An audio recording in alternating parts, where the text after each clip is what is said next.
बात द्वापर युग की है। भगवान श्री कृष्ण की जन्मभूमि मथुरा नगरी में रूपड़िका नाम की एक वेश्या रहती थी। रूपड़िका की मां मकर दृष्टा बड़ी ही कुरूप और छल करने वाली थी। वह कुटनी का भी कार्य करती थी। रूपड़िका के पास आने वाले युवक उसकी मां को देखकर बड़े आश्चर्यचकित होते थे। एक बार रूपड़िका पूजा करने के लिए मंदिर गई। मंदिर में उसने दूर खड़े एक युवक को देखा। युवक भी रूपड़िका का देखा और देखते ही उस पर आसक्त हो गया। वह उसे प्राप्त करने का विचार करने लगा। बेचारा युवक आया तो था पूजा करने, किंतु वेश्या पर मर मिटा। रूपड़िका की भी मन स्थिति इसी प्रकार की थी। वह भी पूजा करने आई थी, किंतु युवक पर मोहित हो गई। उसने अपने साथ आई सेविका से कहा, देखो वह सामने जो युवक खड़ा है, उससे जाकर कहो कि आज रात्रि वह मेरे घर पधारे। सेविका युवक के पास गई और बोली, देखो वो सामने मेरे स्वामिनी रूपड़िका हैं। उन्होंने कहा है कि आज रात्रि आप उनके घर पधारें। उन्होंने आपको आमंत्रित किया है, आप अवश्य आने की कृपा करें। यह सुनकर युवक बोला, मुझे इसमें कोई आपत्ति नहीं है, किंतु मैं लौह जंग नाम का एक निर्धन ब्राह्मण हूँ, जबकि रूपड़िका के पास केवल धनवान लोग ही जा सकते हैं। ऐसी स्थिति में मैं वहां कैसे जा सकता हूँ, जबकि मेरे पास धन है ही नहीं। मेरी स्वामिनी आपसे धन नहीं चाहती, आप केवल उनके निवास स्थान पर आ जाएं, यही बहुत है। सेविका ने कहा, यदि ऐसी बात है तो आज रात्रि मैं अवश्य आऊंगा। सेविका ने सारी बात रूपड़िका को बताई। पूजा करने के बाद रूपड़िका अपने घर पहुंची तो युवक के ध्यान में डूब गई। संध्या से ही वह उसकी प्रतीक्षा में बैठ गई। लौहजंग निश्चित समय पर रूपड़िका के पास पहुंच गया। मगर दृष्टा को बड़ा आश्चर्य हुआ, क्योंकि उसने रूपड़िका को काफी समझा बुझाकर मंदिर भेजा था। लौहजंग को आया देख रूपड़िका प्रसन्नता के साथ उसे अपने शयन कक्ष में ले गई। उसने अपनी माँ की भी कोई परवाह न की। लौहजंग के साथ सहवास करने उपरांत रूपड़िका को अपार आनंद प्राप्त हुआ। वह अपने जीवन को धन्य समझने लगी। उसने अन्य युवकों से संबंध तोड़ लिया और केवल लौहजंग की होकर रहने लगी। लौहजंग भी आनंद पूर्वक रूपड़िका के ही घर में रहने लगा। अपनी कन्या के इस व्यवहार से मकर दृष्टा बड़ी दुखी थी। कहाँ वह नगर भर की वेश्याओं को प्रशिक्षण देती थी और कहाँ उसकी ही पुत्री उसके वश से बाहर हो गई थी। उसके कुछ समझ में नहीं आ रहा था कि वह क्या करे। एक दिन रूपड़िका से बोली, पुत्री, इस दरिद्र को तुमने क्यों पाल रखा है? मनुष्य भले ही मुर्दे का स्पर्श कर ले, किंतु वैश्य निर्धन का स्पर्श नहीं करती। सच्चे प्रेम और वैश्यावृत्ति का आपस में कोई संबंध नहीं है। प्रेम बंधन में उलझ जाने वाली वैश्या की चमक संध्या के समान शीघ्र नष्ट हो जाती है। वैश्या केवल धन के लिए प्रेम का नाटक करती है। मेरा कहाँ मानूं? इस दरिद्र ब्राह्मण से पल्ला छुड़ा लो, वरना तुम अपने ही पैरों पर कुल्हाड़ी मार लोगी। माँ की बातें सुनकर रूपड़िका को बड़ा गुस्सा आया। उसने क्रोधित होकर कहा, माँ, चाहे तुम कुछ भी कहो, मैं इसे नहीं छोड़ सकती। मैं इसे प्राणों से भी अधिक चाहती हूँ। मेरे पास धन की कमी नहीं है, और फिर इतने धन का मैं करूंगी भी क्या? तुम बहुत बड़बड़ कर रही हो। अब भविष्य में इस प्रकार की बातें मत करना। पुत्री को विद्रोह पर उतरी हुई जानकर मकर दृष्टा मन महसूस कर रह गई। वह किसी भी प्रकार लौहजंग को निकालकर बाहर करने की योजना बनाने लगी। कुछ दिन बाद मकर दृष्टा ने कुछ सशस्त्र सैनिकों के साथ जाते हुए राजकुमार को देखा। उसके पास जाकर बोली, राजकुमार, मेरे घर पर एक निर्धन कामुक ब्राह्मण ने अधिकार कर लिया है। मैं आपसे प्रार्थना करती हूँ कि आप उसे किसी भी प्रकार निकाल कर बाहर करें। इसके बदले में आप मेरी पुत्री के साथ आनंद पूर्वक विहार कर सकते हैं। प्रजा की रक्षा करना अपना कर्तव्य समझ राजकुमार ने उसकी बात स्वीकार कर ली। वह रूपड़िका के घर गया। संयोग से उस समय रूपड़िका मंदिर गई हुई थी और लॉजंग भी घर पर नहीं था।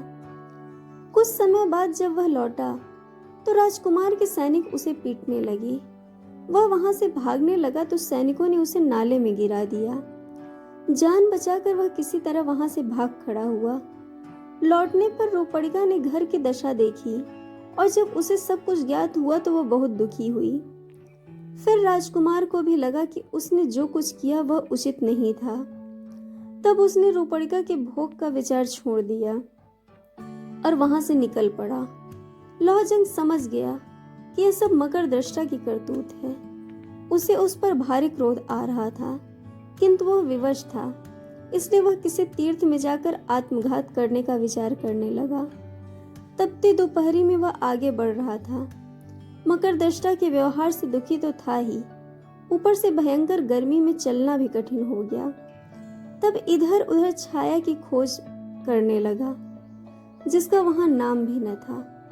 तभी उसे एक मरे हुए हाथी की खाल दिखाई दी, जिसका मांस गीदड़ों ने खा लिया, किंतु चमड़े को वो नहीं खा पाए थे। उस खाल के पास जाकर लौहजंग उसके अंदर देखने लगा। उसमें मांस या रक्त का नाम भी न था। वो उसके अंदर जाकर बैठकर आराम करने लगा। छाया मिलते ही गर्मी में थके हारे लौहजंग को तत्काल नींद आ गई। लौहजंग को कुछ भी सुध न थी। उसे यह मालूम न हो सका कि कब वर्षा हुई और कब क्या हुआ। वर्षा में नदियों से बहता हुआ वह उसी खाल के साथ समुद्र में जा पहुंचा। समुद्र में वह खाल के साथ ऊपर नीचे हो रहा था तो एक गरुड़ ने उसे देख लिया। उसे मांस का पिंड समझकर गरुड़ झपट कर उसे टापू पर ले गया। वहां उसने हाथी को खाल को उधर डाला, किंतु उसमें मांस का न तो नाम भी न था, अभी तो अंदर एक जीवित मनुष्य बैठा था। तब उसे वहीं छोड़कर गरुड़ उड़ गया। नींद खुलने पर खाल से बने छेदों से लौहजंग ने बाहर देखा तो उसके कुछ समझ में नहीं आया। उसे यह सब स्वप्न के समान लग रहा था। सहसा उसकी दृष्टि समुद्र तट पर खड़े दो राक्षसों पर पड़ी, जो भयभीत होकर उसे ही देख रहे थे। उन भयानक राक्षसों को देखकर लौहजंग भी डर गया। भगवान राम के लंका पर आक्रमण और हनुमान के लंका दहन की घटनाओं से वे राक्षस परिचित थे। अतः पुनः एक मनुष्य के लंका आ पहुंचने से वे बड़े डरे हुए थे। उन्होंने इस घटना के विषय में राजा विभीषण को सूचित किया।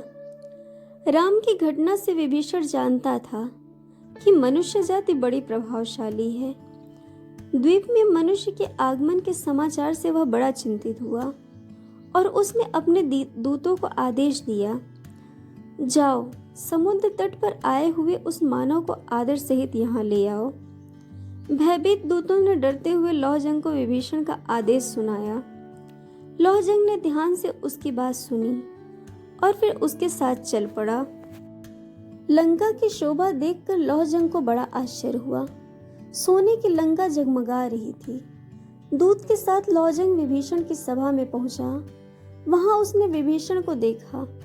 विभीषण ने ब्राह्मण जानकर लौहजंग को समुचित सत्कार किया और उसका परिचय जानने के लिए पूछा। ब्राह्मण देवता, आप कौन हैं? आपका यहाँ आगमन कैसे हुआ? लौहजंग सरासर झूठ बोल गया। मैं मथुरा निवासी एक कुलीन ब्राह्मण हूँ। अपनी दरिद्रता से दुखी होकर मैंने निराहार रहकर भगवान विष्णु की तपस्या की। तब भगवान ने स्वप्न में दर्शन देकर मुझसे कहा, पुत्र, तुम लंका नरेश विभीषण के पास जाओ। वह मेरा परम भक्त है। वह तुम्हें मुंह मांगा धन देगा, जिससे कि तुम्हारी दरिद्रता दूर हो जाएगी। मैंने भगवान से कहा कि मैं विभीषण के पास पहुंचूंगा कैसे? कहाँ राजा विभीषण और कहाँ मैं? तुम शीघ्र जाओ, तुम्हारी भेंट विभीषण से होगी। भगवान बोले। इसके बाद जब मेरी नींद खुली तो मैंने स्वयं को इस द्वीप पर पाया। इससे अधिक मुझे कुछ मालूम नहीं। विभीषण समझता था कि कोई साधारण व्यक्ति वहां नहीं पहुंच सकता, अतः उसने लौहजंग को कोई महान ब्राह्मण समझकर उसकी बातों पर विश्वास कर लिया। उसने लौहजंग से कहा, मैं आपकी मनोकामना अवश्य पूर्ण करूंगा।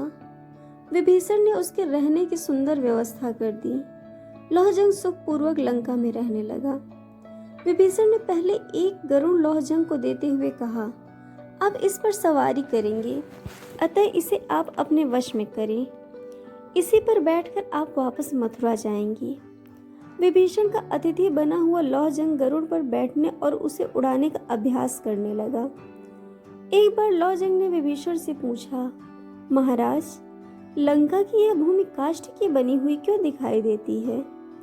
विभीषण बोला, यह एक लंबी कहानी है, क्या आप इसे सुनना चाहेंगे? अवश्य महाराज, लौहजंग ने कहा। अच्छा सुनिए, कहकर विभीषण कथा सुनाने लगा। प्राचीन काल में कश्यप के पुत्र गरुड़ ने अपनी मां विंता को नागों की दास्ता से मुक्त कराने की प्रतिज्ञा की। इसी लिए एक उपाय नागों के अमृत कर लाकर देना भी था। इसके लिए सर्वशक्तिमान बनना आवश्यक था। अतः गरुड़ अपने पिता के पास गया। सर्वशक्तिमान बनने के लिए गरुड़ ने पिता कश्यप से प्रार्थना की तो वह बोले, समुद्र में एक कछुआ और एक हाथी जैसे विशाल जीवन को खाने से तुम्हारा शाप छूट जाएगा। गरुड़ तुरंत समुद्र में पहुंचा। उसने उक्त दोनों जीवों को पकड़ लिया और उन्हें खाने के लिए कल्प वृक्ष के डाल पर जा बैठा, किंतु उसके भार से डाल टूटकर पृथ्वी पर गिर पड़ी। वहीं नीचे बालखिल्य ऋषि तप कर रहे थे। कहीं वह डाल उन पर जा न गिरे, इस भय से गरुड़ उसके बीच में ही पकड़ लिया और उसे उठाकर यहाँ समुद्र के तट पर रख दिया। यह लंका कल्प वृक्ष की उसी डाल पर बसी हुई है, इसलिए यह काष्ठ की बनी हुई दिखाई देती है। इस कथा को सुनकर लौहजंग को बड़ा आश्चर्य हुआ। कुछ दिनों में उसे गरुड़ की सवारी का अभ्यास हो गया। तब विभीषण ने उसे पर्याप्त धन और मूल्यवान रत्न दिए तथा काशी के स्वामी के लिए शंख, चक्र, गदा और पद्म भेजे। इन सभी चीजों को लेकर लौहजंग गरुड़ पर बैठकर मथुरा की ओर उड़ चला। कुछ समय में वह मथुरा पहुंच गया। मथुरा में लौहजंग ने गरुड़ को एक बौद्ध विहार में उतारा। विभीषण से मिले धन को पृथ्वी में गाड़ दिया तथा गरुड़ को एक खूंटे में बांध दिया। इसके बाद एक रत्न को उसने बाजार में बेच दिया तथा अपनी दैनिक आवश्यकता की वस्तुएं तथा श्रृंगार सामग्री खरीद ली। बौद्ध विहार में लौटकर उसने स्नान किया, भोजन आदि किया तथा अपने वाहन पक्षी को भी भोजन कराया। फिर वह सुंदर वस्त्र पहनकर सज संवर कर तैयार हो गया। सायंकाल में वह गरुड़ पर बैठकर रूपड़िका की छत पर जा पहुंचा। वहां जाकर उसने एक विशेष प्रकार की आवाज की तो रूपड़िका उसे देखने के लिए बाहर आई। उस समय लौहजंग शंख, चक्र आदि युक्त भगवान विष्णु के वेश में था। उसे देखने पर रूपड़िका ने उसे भगवान विष्णु ही समझा। लौहजंग ने उसे अपना वास्तविक परिचय नहीं दिया और बोला, मैं भगवान विष्णु तुमसे मिलने आया हूँ। रूपड़िका उसे प्रणाम करते हुए बोली, भगवान, आपने बड़ी कृपा की, आइए विराजिए। अपने वाहन पक्षी को बांधकर लौहजंग रूपड़िका के कक्ष में चला गया। कुछ समय उसके साथ बिताने के बाद लौहजंग गरुड़ पर बैठकर अपने निवास स्थान पर चला गया। इसके बाद रूपड़िका को बड़ा हर्ष होने लगा। उसे अपने भाग्य पर बड़ा गर्व हुआ कि वह भगवान की प्रेमिका बन गई है। वह समझने लगी कि साक्षात विष्णु की प्रेमिका बन जाने से वह स्वयं भी देवी बन गई है और अब उसे मनुष्य से बात भी नहीं करनी चाहिए। अतः रूपड़िका ने लोगों से बोलना भी छोड़ दिया। वह अंदर ही पर्दे में रहने लगी। उसके इस व्यवहार से उसकी माँ को आश्चर्य होना स्वाभाविक था। इसका कारण जानने के लिए माँ ने पुत्री से पूछा, बेटी, तुमने बोलना क्यों छोड़ दिया है? माँ द्वारा बार बार पूछे जाने पर रूपड़िका ने सारी बात उसे बता दी। कूटनी माँ को पहले पुत्री की बात पर विश्वास न हुआ, किंतु जब रात्रि में लौहजंग गरुड़ पर बैठकर पुनः आया तो उसे स्वयं देख लिया, अतः उसे विश्वास करना ही पड़ा। दूसरे दिन प्रातः कूटनी पर्दे की ओर से पुत्री से बोली, बेटी, तू तो भगवान की कृपा से देवी बन गई है। मैं तेरी माँ हूँ, मेरा जीवन भी सफल कर दे। रूपड़िका कुछ न बोली तो माँ ने पुनः कहा, बेटी, मैं बूढ़ी हो गई हूँ, अब मुझे संसार का कोई मोह नहीं रहा। मैं इस शरीर से स्वर्ग जाना चाहती हूँ। इसके लिए तो भगवान से मेरी सिफारिश कर दे। रात्रि में लौहजंग के आने पर मगर दृष्टा ने उससे भी इसी प्रकार की प्रार्थना की। इस पर लौहजंग रूपड़िका से कहा, तुम जानती हो कि तुम्हारी माँ पापी है, उसका इस शरीर से स्वर्ग जाना संभव नहीं। एकादशी को स्वर्ग द्वार खुलने पर वह पहले शिव के गढ़ वहां प्रवेश करते हैं। यदि तुम्हारी माँ शिव गढ़ों के वेश बना ले तो हो सकता है कि उसे भी प्रवेश मिल जाए। इसके लिए हमें क्या करना होगा? रूपड़िका ने पूछा।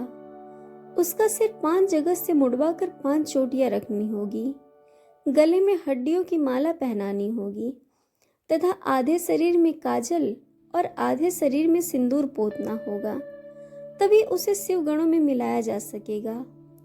उसके ऐसा करने पर ही मैं कुछ कर सकता हूँ। यह सब बताने के बाद लौहजंग ने रूपड़िका के साथ विहार किया, फिर लौट गया। रूपड़िका ने यह उपाय अपनी माँ को बताया तो वह ऐसा करने के लिए सहमत हो गई। एकादशी के दिन उसने नाई बुलवाया और लौहजंग के बताए अनुसार सिर मुड़ाकर तैयार हो गई तथा रात्रि होने की प्रतीक्षा करने लगी। यथा समय लौहजंग वहां आया। उसने रूपड़िका के साथ रमण किया। इसके बाद जब वह जाने लगा तो रूपड़िका ने उसे अपनी माँ को भी साथ भेज दिया। कूटनी को गरुड़ पर बैठाकर लौहजंग उड़ चला। मार्ग में एक मंदिर के पास चक्र के चिन्ह वाले पत्थर के कुछ खंभों को देखा तो कूटनी को एक खंभे पर बैठा दिया और उससे कहा, मैं शिव गणों के पास जाता हूँ और तुम्हें स्वर्ग में प्रवेश दिलाने का प्रयत्न करता हूँ। तब तक तुम मेरी यही प्रतीक्षा करो। बुढ़िया कूटनी को वहां बैठाकर लौहजंग उड़ गया। आगे एक मंदिर में रात्रि जागरण हो रहा था। लोग कीर्तन कर रहे थे।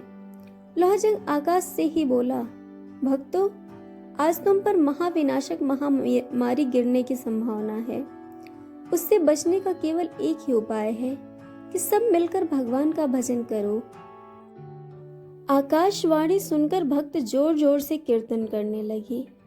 इसके बाद लौहजंग अपने निवास स्थान पर गया। अपने वाहन को एक खूंटे में बांधकर उसने अपना भगवान का वेश उतार दिया तथा इसके बाद वह स्वयं भी कीर्तन करने वालों में जा मिला।